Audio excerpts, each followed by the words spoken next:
बिस्मिल्लाहिर्रहमानिर्रहीम। अस्सलाम वालेकुम वरहमतुल्लाहि वबरकातुहू। डियर स्टूडेंट, उम्मीद आप सब खैरियत से होंगे। मैं हूं आपका टीचर मोहम्मद आसिफ हुसैन और हम डिस्कस कर रहे हैं केमिस्ट्री क्लास 9th। चैप्टर हमारा है chapter number 3, that is chemical bonding, और टॉपिक हमारा है मेटालिक बॉन्ड। इससे पहले आप लोगों ने आयनिक बॉन्ड को पढ़ा है, कोवेलेंट बॉन्ड को पढ़ा है, polar and non polar covalent bond को पढ़ा है और उसके साथ कोऑर्डिनेट कोवेलेंट बॉन्ड को पढ़ा। आज का जो हमारा टॉपिक है वो मेटालिक बॉन्ड से रिलेटेड है और उसमें हम क्या देखेंगे कि मेटालिक बॉन्ड क्या है, मेटल्स की क्या खुसूसियात है, क्या कैरेक्टर्स है। फिर उसके बाद हम देखेंगे कि मेटालिक बॉन्ड बनता किस तरह से है, क्या क्या पॉसिबिलिटीज़ है, और फिर उसके बाद हम साथ इसकी एग्जांपल्स को भी डिस्कस करेंगे।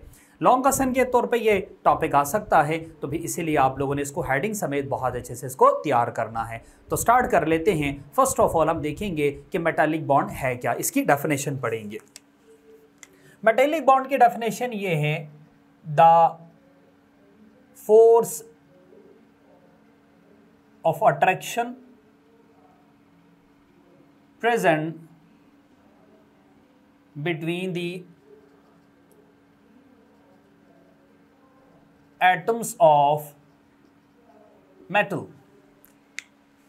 अब कोई भी मेटल है, उस मेटल के एटम्स के दरमियान जो फोर्स ऑफ अट्रैक्शन होगी, वो फोर्स ऑफ अट्रैक्शन या जो बॉन्ड होगा वो हमारे पास मेटालिक बॉन्ड कहलाएगा। अब आप अच्छी तरह जानते हैं, जब भी हम किसी एटम की, किसी एलिमेंट की बात करते हैं, चाहे वो मेटल हो, नॉन मेटल हो या मेटलॉइड हो, हर एक एलिमेंट बना होता है किसका, एटम का। इसका मतलब एटम्स के दरमियान कोई ना कोई फोर्स ऑफ अट्रैक्शन होगी जो आपस में इनको बाइंड करके रखती है। ये फोर्स ऑफ अट्रैक्शन अगर मेटल्स में हो, मेटल के एटम्स में हो, तो उसे मेटालिक बॉन्ड कहा जाता है। अब बेसिकली आप लोगों ने बहुत सारे मेटल्स के बारे में पढ़ा हुआ, जैसे सोडियम एक मेटल है, मैग्नीशियम है, कैल्शियम है, बहुत सारे मेटल्स आपके पास है, एल्यूमिनियम है, गोल्ड है। इन मेटल्स के पास जो इनके आपस के एटम्स है ना, ये एक दूसरे के साथ बाइंड किए हुए होते हैं with a force of attraction. एक न्यूक्लियस का पॉजिटिव चार्ज और एक इलेक्ट्रॉन जो इनके आउटर मोस्ट शेल में है।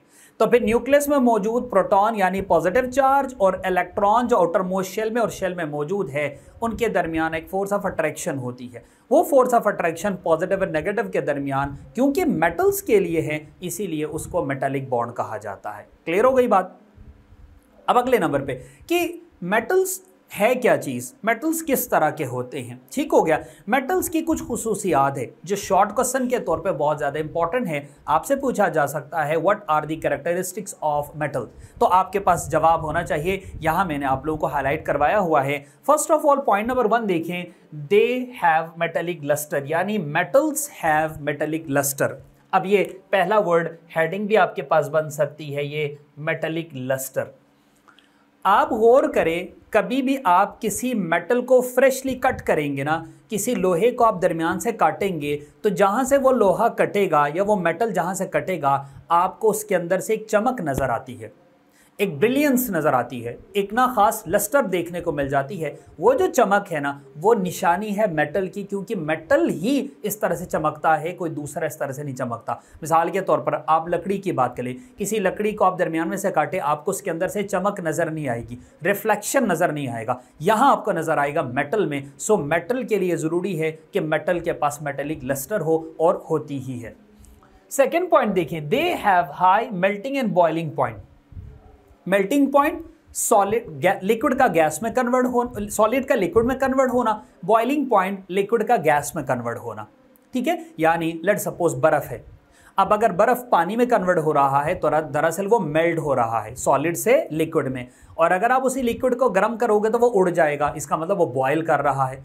तो फिर आप किसी मेटल को मेल्ट या बॉयल कराना चाहोगे तो आपको बहुत ज़्यादा हाई टेम्परेचर देना पड़ेगा, क्योंकि ये बहुत सख्त है। तो जितना सख्त होगा उतना उसका मेल्टिंग और बॉइलिंग पॉइंट हाई होगा, यानी हाई टेम्परेचर पे मेल्ट करेगा, उससे हाई टेम्परेचर पे बॉयल करेगा। तीसरे नंबर पे, good conductor of heat and electricity. Metals के पास ना फ्री इलेक्ट्रॉन्स होते हैं, मेटल्स के पास फ्री इलेक्ट्रॉन्स होते हैं, जैसे मैंने आगे आपको एक्सप्लेन भी करना है। वो फ्री इलेक्ट्रॉन्स किस तरह से होते हैं। सबसे पहले देखें, लेट सपोज ये एक सोडियम मेटल है, ये सेंटर में उसका न्यूक्लियस है, और इस सोडियम में ऑब्वियसली न्यूक्लियस में प्रोटॉन और न्यूट्रॉन, शेल में सोडियम का एटॉमिक नंबर है 11, सोडियम का एटॉमिक नंबर 11। तो फर्स्ट शेल में होंगे 2 इलेक्ट्रॉन, फिर उसके बाद बारी आएगी सेकंड शेल की, सेकंड शेल में होंगे 8 इलेक्ट्रॉन, ये हम प्रीवियस चैप्टर में पढ़ चुके हैं, और जो तीसरा शेल होगा ना, लास्ट शेल, उसमें होगा 1 ही इलेक्ट्रॉन।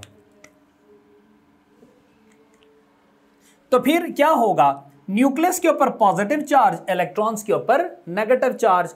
न्यूक्लियस इसके ऊपर भी फोर्स लगा रहा है, सेकंड शेल के ऊपर भी फोर्स लगा रहा है, थर्ड शेल के ऊपर भी फोर्स लगा रहा है, लेकिन फर्स्ट के ऊपर फोर्स ज्यादा, सेकंड के ऊपर कम, थर्ड के ऊपर बिल्कुल कम है। यही वजह है कि ये जो इलेक्ट्रॉन है ना, ये मेटल के आखिरी शेल में से निकल जाता है, तो अब ये मेटल के अंदर आजाद घूमेगा, उसको कहते हैं फ्री इलेक्ट्रॉन। अब ये जो फ्री इलेक्ट्रॉन है ना, ये 2 काम करेगा, इसको करंट मिलेगा, ये करंट भी एक जगह से, एक मेटल के एक कोने से दूसरे कोने तक आसानी से लेके जाएगा, और अगर इलेक्ट्रिसिटी होगी, यानी हीट होगी, वो हीट को भी आसानी से लेके चलेगा। तो मेटल बहुत अच्छे से हीट भी कंडक्ट करता है, इलेक्ट्रिसिटी भी कंडक्ट करता है। इसकी मिसाल आप सोचें, आपके घरों में जो खाने का चम्मच है, जिससे खाना बनाना होता है, अगर आप उस चम्मच को देखें तो एंड पे ना लकड़ी का एक दस्ता लगा हुआ होता है, हैंडल लगा हुआ होता है। अब वो लकड़ी का क्यों होता है, क्योंकि अगर वो सारा का सारा मेटल लोहे का होना, तो वह चम्मच इतना गर्म होगा कि आपसे हाथ नहीं लगाया जाएगा। क्योंकि उसमें हीट पास होती है। हालांकि चम्मच का सिर्फ आगे वाला हिस्सा देगची के साथ है, बाकी तो बाहर निकला हुआ है, लेकिन क्योंकि जो सिरा, जिस हिस्से को हीट मिल रही है, वहां से ऊपर तक हीट ट्रेवल करती है, फ्री इलेक्ट्रॉन्स की वजह से करंट भी ट्रैवल करता है, इसीलिए वो एरिया गर्म होता है, उसके ऊपर लकड़ी लगाई हुई होती है। इसी तरह से आपके घरों में जो बिजली आ रही है, वो बिजली तारों के जरिए आ रही है, और वो तार मेटल की बनी हुई है, और तार के अंदर इलेक्ट्रॉन्स होते हैं, फ्री इलेक्ट्रॉन्स, वो करंट को लेके एक तार के कोने से दूसरे कोने तक मूव करता है। चौथे नंबर पे ये हार्ड और हैवी होते हैं। मेटल आपके सामने सख्त भी होता है और वजनी भी होता है, जैसे लोहे की एग्जांपल है, एल्यूमिनियम की एग्जांपल है। ठीक हो गया। चौथे नंबर पे है मेलिएबल। मेलिएबल क्या है, मैं आगे लिख देता हूं, ability to convert into sheets. For example, आपके पास लोहे का एक टुकड़ा है, अगर आप उसके ऊपर मुसलसल फोर्स करते रहेंगे, उसके ऊपर कोई चीज़ मारेंगे, हथौड़ी मारते रहेंगे, तो वो लोहे का टुकड़ा एक बड़ी शीट में कन्वर्ट हो जाएगा, और इस सलाहियत को मेटल की मेलिएबिलिटी कहलाती है। ठीक है, a metal which can be converted into sheet is called malleable या मेलिएबिलिटी। सेकेंड नंबर पे डक्टाइल। डक्टाइल क्या है, ability to convert into wire, जिसको तार की शेप में कन्वर्ट कर सके। तार डक्ट की तरह है, अंदर से खाली है, खाली से मुराद इलेक्ट्रॉन्स है, वो इलेक्ट्रॉन्स करंट को लेके जाना होता है। सो मेटल की खासियत ये है, इसको आप बड़ी आसानी से शीट में भी कन्वर्ट कर सकते हैं, और आप इसको वायर में भी कन्वर्ट कर सकते हैं। शीट में कन्वर्ट होना मेलिएबिलिटी, और वायर में कन्वर्ट होना डक्टिलिटी या डक्टाइल है। ये 5-6 पॉइंट्स आपके पास है, इसको आपने बहुत अच्छे से याद करना है। अब बारी आती है कि मेटालिक बॉन्ड बनता किस तरह से है, इसकी एक्सप्लेनेशन पे आ जाते हैं। सबसे पहले देखिए बेटा, 2 वजूहात है। पहली वजह लो आयनाइजेशन एनर्जी, दूसरी वजह स्ट्रेंथ ऑफ मेटालिक बॉन्ड। ठीक, पहले तो हम देखेंगे बनता किस तरह से, फिर हम देखेंगे कि मेटालिक बॉन्ड कितना स्ट्रेंथन होते हैं, कितनी उसकी पावर होती है, आया वो बहुत मजबूत बॉन्ड है या कमजोर बॉन्ड है, उसके ऊपर बात कर लेते हैं। तो सबसे पहले हमारे पास देखें लो आयनाइजेशन एनर्जी की, इसकी energy, low of ionization energy कम होती है। सबसे पहले आयनाइजेशन एनर्जी है क्या, ionization energy is the energy which required to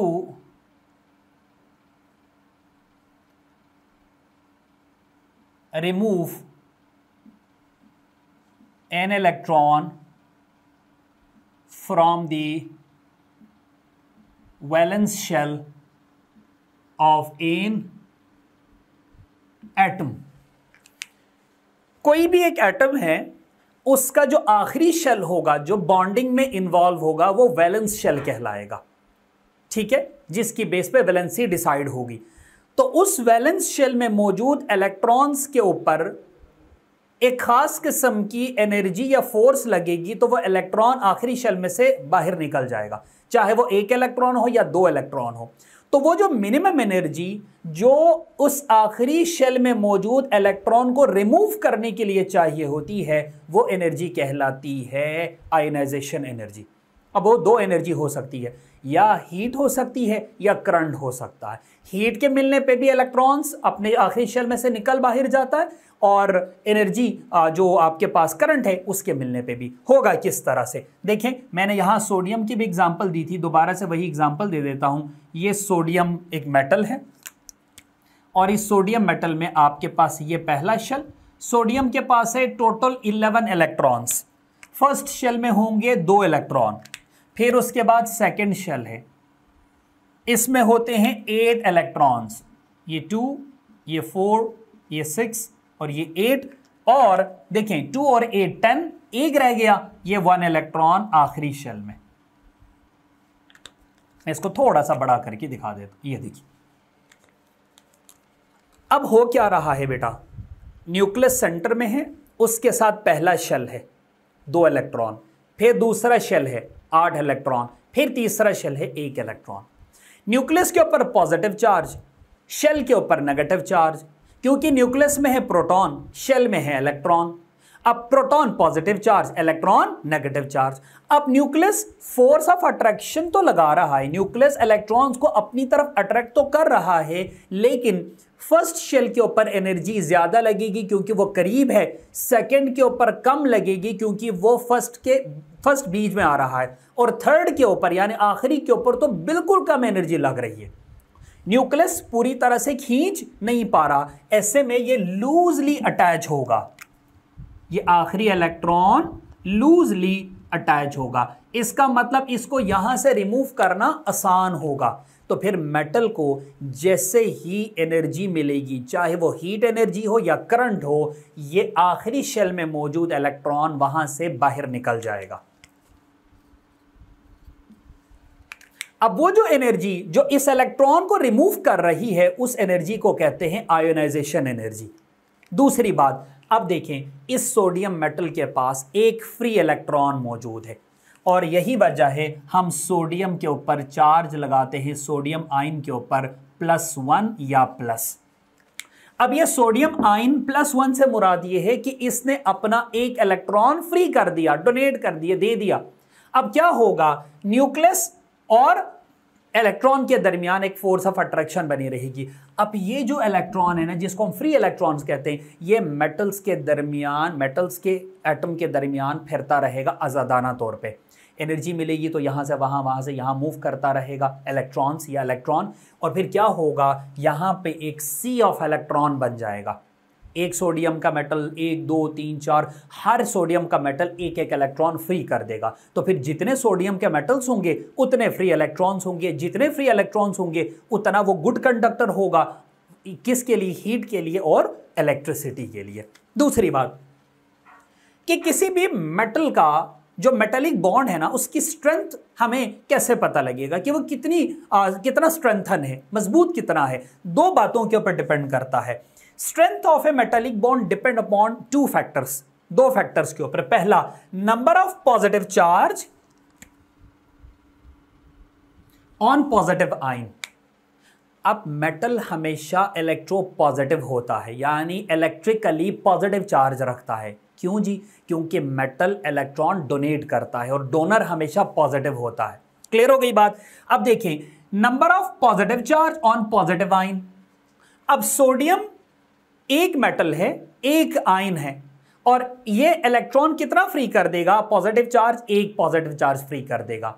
इसके मुकाबले में अगर आप मैग्नीशियम की बात कर ले तो ये 2 इलेक्ट्रॉन्स फ्री कर देगा, और इसके मुकाबले में अगर आप किसी और मेटल की बात कर लें तो मुख्तलिफ मेटल्स मुख्तलिफ नंबर ऑफ इलेक्ट्रॉन्स फ्री कर सकते हैं। अब जो जितने इलेक्ट्रॉन्स फ्री कर देंगे उतना वो मजबूत होगा। एक इलेक्ट्रॉन फ्री करने वाला मेटल होगा, मजबूत होगा। 2 इलेक्ट्रॉन्स फ्री करने वाला होगा तो ज्यादा मजबूत होगा। 3 इलेक्ट्रॉन्स फ्री करने वाला होगा तो उससे मजबूत होगा। सो जितने नंबर ऑफ पॉजिटिव आयन और पॉजिटिव चार्जेस उतना वो बॉन्ड स्ट्रेंथन होगा, मजबूत होगा। सेकेंड पॉइंट देखिए, नंबर ऑफ मोबाइल और फ्री इलेक्ट्रॉन।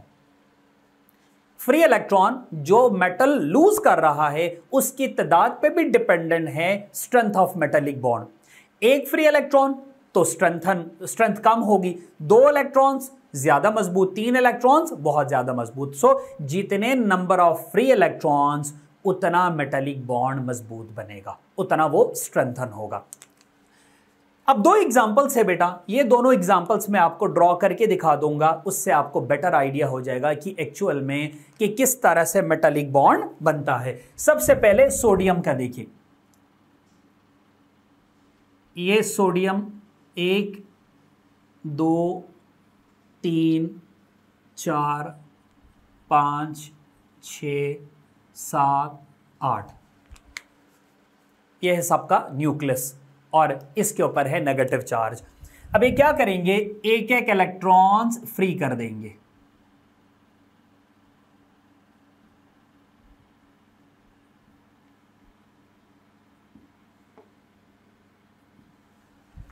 अब देखिए इसके पास सेंटर में हमारे पास जो पॉजिटिव चार्जेस है ना, जो आपको नजर आ रहे हैं, इसका मतलब यह है कि यह बुनियादी तौर पर न्यूक्लियस पॉजिटिव चार्ज है। ठीक है, हम इसको यहां मेंशन कर देंगे, न्यूक्लियस पॉजिटिव चार्ज है।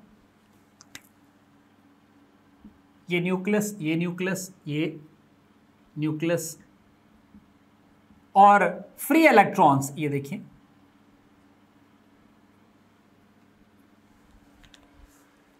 क्योंकि सोडियम है इसके आखिरी शेल में एक इलेक्ट्रॉन है तो एक एक इलेक्ट्रॉन आपको फ्री दरमियान में नजर आ रहे हैं। अब ये जो इलेक्ट्रॉन्स है ना, ये इस मेटल के अंदर आजाद फिर रहे होंगे, मोबाइल होंगे, फ्री होंगे, तो फिर क्या होगा, इसको करंट मिलेगा तो ये अगले को पास करेगा, अगले को पास करेगा, अगले को पास करेगा, यूं मेटल एक कोने से दूसरे कोने तक करंट फ्लो होता है, हीट भी फ्लो होती है।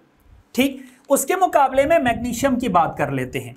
याद रखिएगा, मैं आपको यहां मैग्नीशियम ड्रॉ करके दिखा देता हूं। ये उसका न्यूक्लियस, ये फर्स्ट शेल, 2 इलेक्ट्रॉन।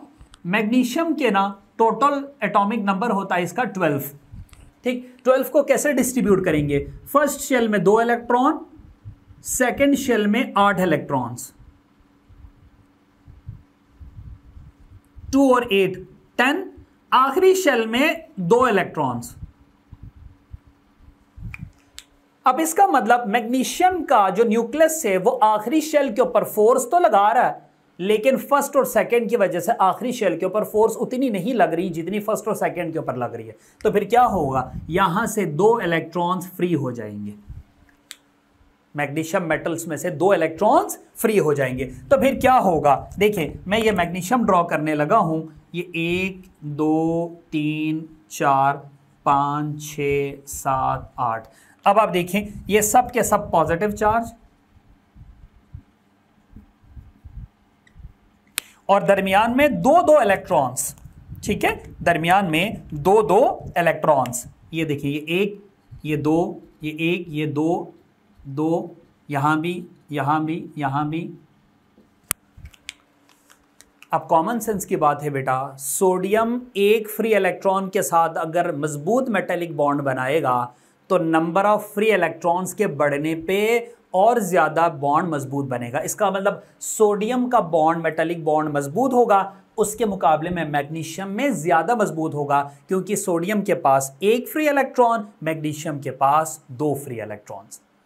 क्लियर हो गई बात। आखिरी बात, अब मैंने आपको यहां पे 2 बात बताई है, मेलिएबिलिटी और डक्टिलिटी, कि ये शीट में भी कन्वर्ट किया जा सकता है, वायर में भी कन्वर्ट किया जा सकता है। ये कैसे होगा, देखें, फर्ज करें ये मेरे पास है मेटल,